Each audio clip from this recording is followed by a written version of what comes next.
Hello વિદ્યાર્થી મિત્રો, આજના વિડીયો લેક્ચરમાં આપણે નંબર સિરીઝને લગતો એક ક્વેશ્ચન જોઈશું.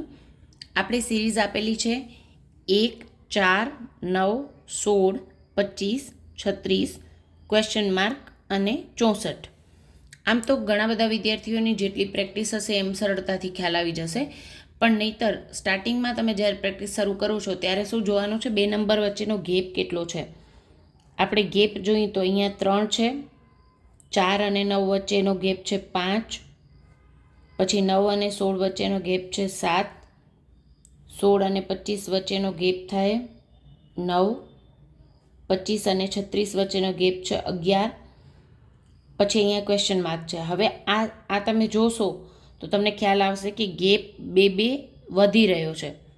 3 + 2 5, પછી 2 વધારીને 7, પછી 2 વધારીને 9, પછી 2 વધારીને 11. તો હવે જે ગેપ આવશે એ કેટલો હોવો જોઈએ? 13 હોવો જોઈએ, 2 વધારીએ તો.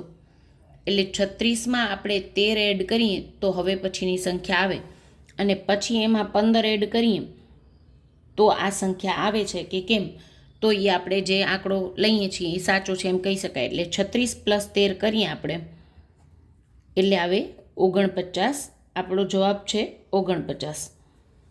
આ રીતે કોઈ પણ નંબર સિરીઝ આપણે બે સંખ્યા વચ્ચેનો ગેપ કેટલો છે એ જોઈને પણ કરી શકીએ. પણ આમ જેમ જેમ તમે પ્રેક્ટિસ કરશો પછી ખબર પડશે કે ઘણીવાર વર્ગ અને ઘનની પણ સિરીઝ હોય છે.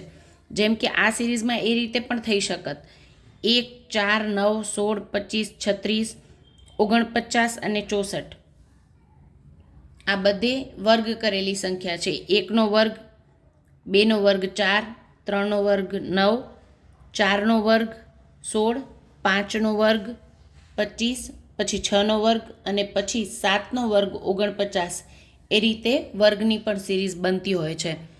એટલે આનો જવાબ આવશે 49. હવે હું તમને એક ક્વેશ્ચન આપું છું, એનો કોમેન્ટ સેક્શનમાં જવાબ આપશો.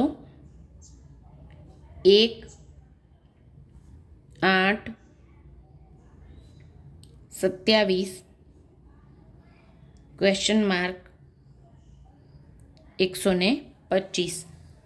આ સિરીઝમાં ક્વેશ્ચન માર્કનો જવાબ શું આવશે એ તમે કોમેન્ટમાં કહેશો.